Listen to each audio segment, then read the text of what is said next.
voters in New Jersey will be heading to the polls to pick a governor. The most recent poll shows Democratic incumbent Phil Murphy leading Republican Jack Ciattarelli 50% to 41%.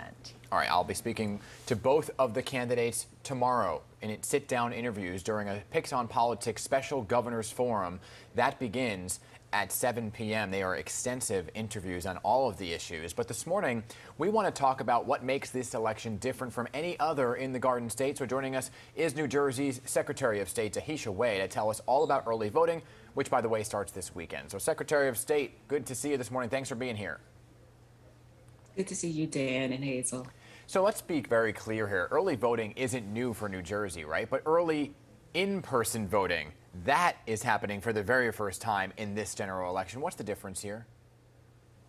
Yes, we, of course, in New Jersey want it to be convenient as possible for all eligible voters to participate in our democracy and work what's best for them the day that they decide to vote. So starting this Saturday, first time ever, we have a 9-day early voting period from October 23rd through October 31st. So voters can come to one of the 139 sites and cast their vote in person on a voting machine. Oh, that's great. How many voting sites will be open in each county? Yes, it depends on the county's demographic, the size. So smaller counties will have a smaller amount of polling sites, and the larger will have somewhere between 7 and 10 sites. So we're looking at 3 to 10 sites on average. Understood. You know, we're creatures of habit, but then you break that habit with something like a pandemic and you may forget where to go and whatnot. So will residents be forced to vote in their specific town where they live or the polling site closest to where they live?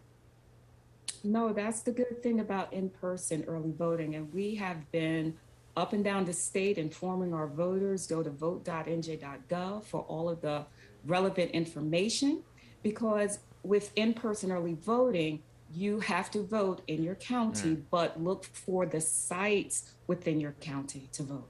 And now there's a new sign-in procedure that voters have to undergo. So can you walk us through that? Sure. The sign-in procedure is because we have e-poll books. And, you know, that's one of our new upgraded apparatus, if you will, voting apparatus that voters will utilize with our upgraded voter machines that have the voter verifiable paper trail. So they do sign in, then the poll worker is going to look them up, give them their card, and they're off to the ballot box. Wow. Okay. And so speaking of those poll books, are they updated in real time? Yes, they are. They have to be updated in real time because, of course, we want to ensure the integrity of our elections and make certain that a voter is only going to vote once. Right. Yeah. And so oh, go ahead. If you get there, by the way, and your name is not in the roll book or whatever, if you're a new resident who just moved in and you registered but it didn't show up in the book on time, what is your advice to that individual?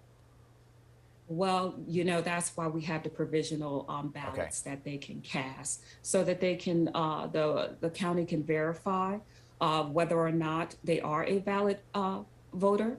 So, you know, the option is always there. Here in New Jersey, again, we want to ensure that there is equal access to the ballot box. And we're just asking all of our voters, again, go to vote.nj.gov. If they have any other questions, they don't have access to the internet, they can call 877-NJ-VOTER for all of the information on in-person early voting, on vote by mail, and of course to vote on November the 2nd, Election Day. And because this is a new way of voting, you have these new machines, I'm sure a lot of constituents are wondering, how much money did the state invest in early voting? Yes, well, you know, we're still gauging that specific number. But the one thing that I just want to note, well, 2 things actually. This is an investment in making certain that all of our eligible voters are able to cast their ballot. And even with in-person early voting, again, we have upgraded our infrastructure, which of course, you know, adds to the accessibility and the needs of our voters. So it's a good thing all around. Many states already have in-person early voting.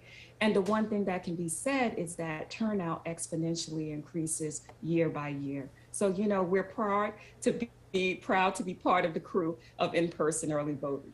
Well, thanks again. But you don't have a dollar amount yet. No, we will have all of the, assessment of all of the costs, if you will. Okay. Towards after the election Right. ends. And again, we have to take seriously and understand the value of participating in our democracy. I know that historically, the day for election on Tuesday was placed so that it was more convenient at that time. And, democracy leads to other rights and privileges that we so have. So, it's important that we make an investment in this. All right. Secretary of State Tahesha Wade, thanks again for stopping by and walking us through the election process. And you can head over to pix11.com to find the polling sites in your county.